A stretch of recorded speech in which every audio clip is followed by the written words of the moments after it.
It's time once again for our NFL and college football preview and, of course, betting picks. Let's start, Alex, with really we've got two big NFL games, and both of them are going to be in prime time. Let's start with Eagles, Rams, the Sunday night football game. I think this is an interesting matchup. It seems like to me, when I look at this game, this feels like a potential letdown spot for this Eagles team. What are your thoughts here in this matchup? Well, as I take a look at the line, I see Philly is giving 3 and the Rams are at home. But what I will tell you, I think the number one thing I'm going to be looking at as Sean McVay versus that Philly defensive backfield. As you know, and as I've said, I believe Quinyon Mitchell is the rookie of the year, clearly, and he's going up against another potential and betting odds favorite in Jared Verse. I think this is going to be Quinyon Mitchell as well as Cooper DeJean, their biggest test because it's not the level of receiver, it's the scheming of the offensive coordinator and the play caller and those receivers that's going to be very interesting to see how they can keep up. It is a letdown spot, but I think the Eagles' defensive backfield will be the key to them winning this game. Now, I'm not going to talk about the points. I'll take the Eagles to win. Now, some people may want to take the Rams in the points, but I'm going to take the Eagles for the win. And I think we're going to see what Quinyon Mitchell and Cooper DeJean are really about in this game. Yeah, you hit on something there. I think for me, the one thing that stands out outside of what you said there was the quarterback head coach mismatch. And I think when you look at Sean McVay, you look at Matt Stafford, I think that's a big mismatch at the two most important spots. I'm not really that impressed with what I've seen from Jalen Hurts. And we've talked about him numerous times on the podcast, of course. You mentioned the wide receivers for the Rams. Look, these guys are healthy, and when Cooper Kupp and Puka Nacua are out there, you've got one of the most dangerous duos at the wide receiver position. And I love these rookies. I'm with you. Quinton Mitchell has been awesome. Cooper DeJean has been awesome. I mean, these guys have been playing like really like Pro Bowl level players as rookies. But this is a tough matchup. And this might sound crazy, but I trust the Rams more than I trust the Eagles. Give me the Rams getting 3 points at home. I love a home dog. Sunday night football. I love LA in this spot, Alex. Let me ask you real quick. How do you feel about the Rams giving up 128 yards rushing a game? Yeah, that's going to be the formula for the Eagles. If they're going to win this game, they're going to have to control the ball, and I think they're going to have to win on both lines of scrimmage, which they can. They certainly can. And I think if they can get after Stafford, that we know that front for the Eagles has been nasty this year. If they can create pressure, I think that combined with running the ball and kind of slowing this game down, so to speak, or let me reverse that, speeding the game up, right, by controlling the clock, limiting some of those Rams possessions, that could certainly be the recipe for the Eagles. But I'm going with my gut here. I like LA in this spot. Now, speaking of LA, the other big primetime game, LA Chargers, Baltimore Ravens. We've got another Harbaugh or Harbaugh Bowl or whatever you want to call it. We've got the Harbaughs going at it once again here. Ravens 3-point favorite in this game. Now, what stands out to me is look, the Ravens are a good team. We know that. This is probably one of the top 5 teams in the league. Even after that loss to the Steelers, I still feel good about this team. But historically, Harbaugh and Lamar Jackson as favorites tend to cover less than 40% of the time.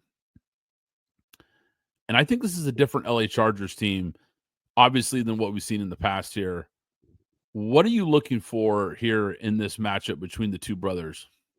I think that obviously there's a sibling rivalry here. There is a potential future playoff matchup here.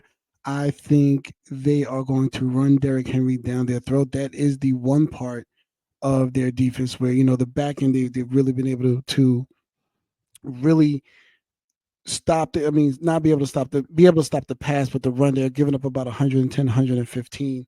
And I think if you're going to control the clock, because the one thing we do know about, they are a run first team. And the problem will be with, I'm sorry, the Chargers, they don't have explosive plays. Now, we saw some bungles and I'm bungles pun intended with the Ravens, that we saw that they had some problems there in the defensive backfield. They're not. I don't know if they're going to have those problems, except maybe in the second half when the Ravens tend to fall off. But I think if they run the ball, they're going to be able to keep Justin Herbert on the sideline and take away the running game and force Justin Herbert to throw to a lot of rookie or non-elite or not very good receivers. I know Quentin Johnson's shown up, but we still don't know what he is. He's got to be consistent. But this is the first year he's flashed, and I think they're gonna be able to maybe goat uh, Justin Herbert into some mistakes because he only has one interception this year. So, or maybe two, but I think he doesn't have any more than two. I think they're going to be able to get him into some interceptions because they're going to run the clock down and they're going to have to pass. They're going to make him one dimensional. Yeah, he's been unbelievable this year as far as taking care of the football, playing within this offense. I mean, he's been great. And the other part about this is they're pushing the ball down the field too. So it hasn't just been the run game, it's been a balanced attack, but he's been really good in play action off of the run game. And look, you didn't mention Ladd McConkey. This guy's been one of the best rookies in the NFL. He has been really stepping it up. They're not as talented as far as a roster, they're not as talented as the Ravens team, but I like the way they match up here. And to your point, one of the biggest holes here for this Ravens secondary, or I should say, is the Ravens secondary here. And look, Russell Wilson wasn't able to have success. I think Herbert will have success throwing the ball against the secondary. Once again, Chargers at home getting 3 points here, kind of similar trend here. But granted, not much of a home field for them because nobody in LA actually likes the Chargers. But still, with that being said, they're at home. The Ravens are going to have to travel from the East Coast all the way out west. I like the Chargers here getting the 3 points. I think this is a good team. I think they're playing some pretty good football. I know that second half against the Bengals, they kind of let their foot off the gas. Bengals made some adjustments and made that an interesting game when it looked like it was going to be a laugher. But I still think this is a spot where I'm going to take the Chargers because the 3 points I think has too much value. I think we see a good game though. Alex, we got some big time college football matchups. We've got the three biggest games of college football to talk about here. Let's start with the Big Ten. Number 2, Ohio State. Number 5, Indiana. And look, I think it's time that we got to get past the fact that Indiana is actually really good at football. And it seemed crazy early in the year. It was like, oh, this is kind of a cute story. Indiana's 3-0, Indiana's 5-0, Indiana's 7-0. Well, guess what? These guys are still undefeated. And they're playing some great football. Indiana is absolutely going to be in this college football playoff. I think they've already punched their ticket. Kurt Signetti has come over, taken over this program, and has really turned it around. I have been so impressed with them. And this is not a matchup that anybody thought would be this big at the start of the year, but it's turned into the matchup of the weekend. So my only question in Indiana and this type of game, I know they just played Michigan. Michigan has absolutely no offensive prowess whatsoever, and that was a 20-15 game. Now we know Michigan does have some guys in Gant and Mason up front, and we know Will Johnson in the defensive backfield. But this Ohio State team has some dogs on defense, and I think with the offense that they have, I don't think this is going to be close. I don't even think that even with the 13 and a half and what Indiana's done, which has been great this season, I absolutely agree that they'll more than likely be in the playoffs. You know how things can get as you get closer and people start losing. But I think Ohio State is going to win and they're going to cover. Yeah, and I get it because we know Ohio State is absolutely a real contender on paper. They're the more talented team. And you think about all the playmakers at running back, wide receiver, you mentioned the defense. This is a complete football team for Ohio State. There's no doubt about it. But Indiana has the number 2 scoring offense in the nation. They're number 1 in the Big Ten in sacks, number 1 in tackles for a loss, third in the nation in total defense. Look, this Indiana team is playing some lights out football. I don't think they're going to be intimidated by Ohio State in this spot. I think they're coming to play. Look, the most important thing in football is coaching. Now, players matter, absolutely. And we know how Ohio State has the guys, but Indiana has a coach that I think is absolutely for real.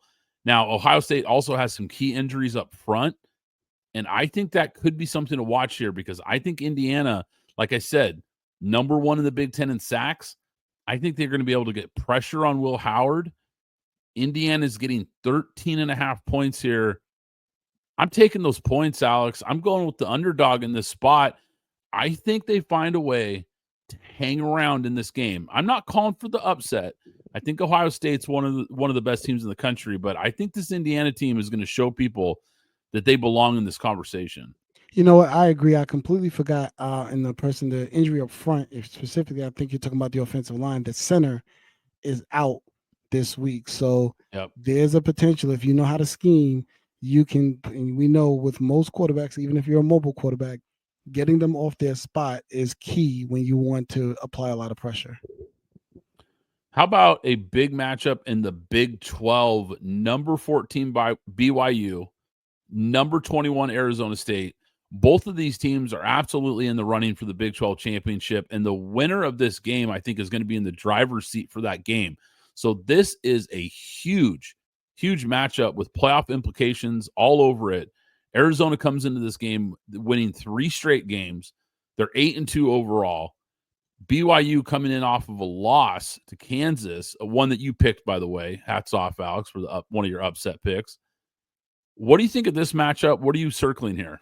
Well, circle this one as an upset special. BYU goes down again. And I'm sure that, well, in the Colorado, whether we talk about them or not, that's going to get interesting again. But I think Arizona State, the firepower that they have in that wide receiver, and I love just saying Scatterbo, I think they're going to take down BYU. That game is in Arizona State. Arizona State is giving up 3. I take the money line on Arizona State. They're going to beat BYU because BYU is not. I don't believe you, BYU. You need more people, and I don't think you're going to get anybody to stand with you. Where I would even want to believe you. They're going to go down again, and Colorado and BYU are going to be facing off. It's going to be interesting once again as this season gets down to the wire.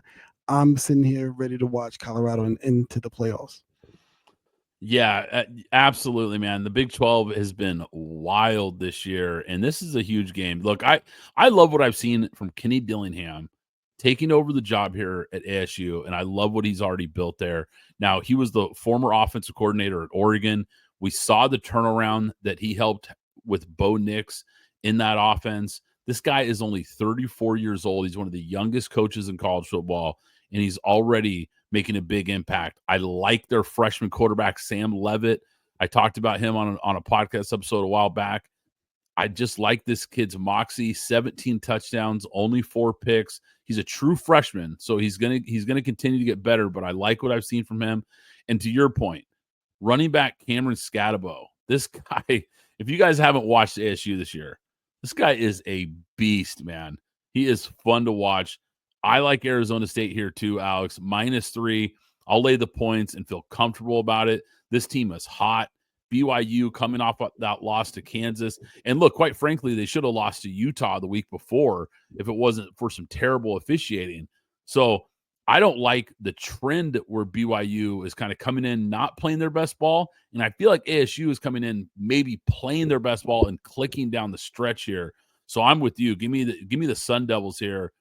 Now, the last big college football top 25 match that we got for you guys, number 6 Notre Dame, number 19 Army. This is another game like that Ohio State Indiana game. I don't think people were talking about this in the offseason saying, boy, I can't wait for this matchup. I don't think anybody saw this one coming. This game is going to be at Yankee Stadium. How cool is that? Last Saturday, we saw Northwestern and Ohio State play at Wrigley Field. I like these unique venues. I think this is kind of fun. But hats off to the service academies this year in general, right? Army, number 19, Navy's having a great season. It's fun to see them playing some really good football. What are you looking for in this matchup here, Alex? Does Army have a chance in this game? Yes, this is another upset special. Notre Dame Oh, giving up 15. Riley Leonard. I've been talking about this guy all season long and how he's not a real quarterback. And I think styles make fights. and Army's ready to get in the phone booth, and they're ready to fight. Riley Leonard is not equipped to take on Army, and I believe Army getting 15 points is going to be able to hang in there with them and cover and win. Notre Dame will win the game, but Army will cover. And that's 2 weeks What? in a row, Brad. I'm taking Army. I'm believing in the armed forces. I was gonna say, man, look, they're playing some great football. It's a big spread. And look, the Black Knights, if you look at the numbers, they average 35 points per game. They only give up 10 points per game. Now, here's the thing. Army's or their best win, I should say, is arguably against North Texas. No disrespect to North Texas, but they're not Notre Dame. And this Notre Dame defense is for real. And I think they're going to find a way to bottle up quarterback Bryson Daly. He's a dual threat quarterback for Army. Like I said, no disrespect to Army or the teams they've played. I think they're having a great year. I just think there's too much talent. I love Marcus Freeman. I think he's a great coach. I think he's going to be ready for this game. And look, Riley Leonard, I know he's not your favorite guy, but this guy has 23 total touchdowns this year. I just think when you look at the totality of this Notre Dame team, just too much talent here. I'm going to lay the 15, but I love the pick here, Alex. Getting the points there. I love that. Now, before we get out of here, you got a bonus pick for me, Alex? And these were kind of the scheduled picks, the big games that we knew we were going to talk about. Give me a bonus pick, an upset, something crazy, something people aren't going to see coming. Well, I'll give you, I don't have one, but two. Give me Rutgers at home over number 25 Illinois. It is a 1 point. They're a 1 point dog there.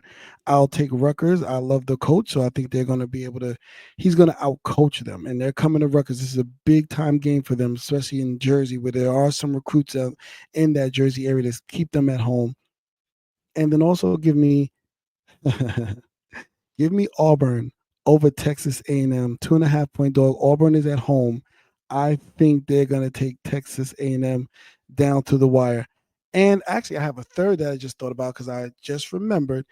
Give me Kansas over Colorado, not to win, but give me the points. Colorado, whenever they get in these type of games, they play them very close, and it comes down to the last 5 minutes in the game. I think Kansas will keep it close. We saw what they did last week. They were an upset pick of mine last week. They're a little bit hot to play spoiler again in the Big 12. Give me Kansas and the points over Colorado, but Colorado wins the game. But give me the points. Yeah, going back to the well with Kansas. I like it, man. I like it, Alex. Now, look, Auburn, that spread to me is very, very telling. You have an 8-2 Texas A&M team ranked number 15th in the country going up against a 4-win Auburn team, and that spread's only 2.5. That is one to circle. I am definitely on board with that one. I'll give you guys one. How about an upset special here? Maybe not an upset, but I'm calling for a a big dog to cover here. Give me Kentucky plus 20.5 versus the number 3 team in the country, Texas. Now, this is in Austin. We know that's a big time environment, big time home field advantage, and we know Texas is absolutely for real. But they've had a lot of games where teams kind of hang around. They tend to let teams hang around in these games. Now, they usually win these games, but that's a big number. And I think Kentucky is a well-coached team.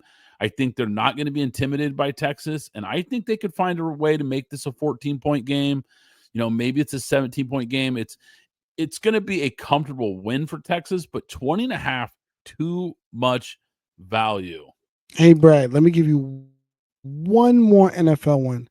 Take the points in Dallas over the Commanders. The 10. Dallas has lost 10. Yeah, the 10 points over the Commanders. They've lost 5 in a row. And when you get these teams that are down, I know that it feels like a lot of people have quit, but now they're getting people back. The first game back for Michael Parsons was last week. DeMarcus Lawrence is coming back. I think you're going to get an effort here in a divisional game from the Cowboys. It's in Washington, or rather Virginia at this point. But Washington is at home. But I think the Cowboys are tired of losing, and they want one more last hurrah before they just ride out the season and chaos begins in the offseason for Dallas. Hey, look, I like that pick. For 10 points in the NFL is huge. in a That's a divisional game. Yes, that's a lot of points. And to your point, I think Dallas has been getting drugged through the mud here in the media and from their fans and from social media, and just everybody is piling on. Mike McCarthy's seat is scorching hot. I heard some national sports radio hosts today talking about how could the Cowboys pull off Shador Sanders and Dion and all this stuff. And I'm going, whoa, look, this team has really gone off the rails. We know that. But I think you're right. I think this is a time where they could show some backbone and keep this game close. Absolutely. Plus, I think Washington is starting to slide a little. I think they're being a little overvalued. I think people are a little too focused on what we saw the first 4 or 5 weeks with Washington, and they haven't really paid attention to this team kind of coming back to earth a little bit the last couple of weeks. Love that pick. Absolutely love it. And guys, if you love the show, if you love this video, do us a favor, hit the like button, hit the subscribe button so you don't miss out on future videos. We have the audio podcast available for you guys as well. The newsletter, pintglassfootball.com is the website. Check out all the stuff we're doing. And of course, on Twitter, known as X now, at PGF Podcast. But we will catch you guys next time.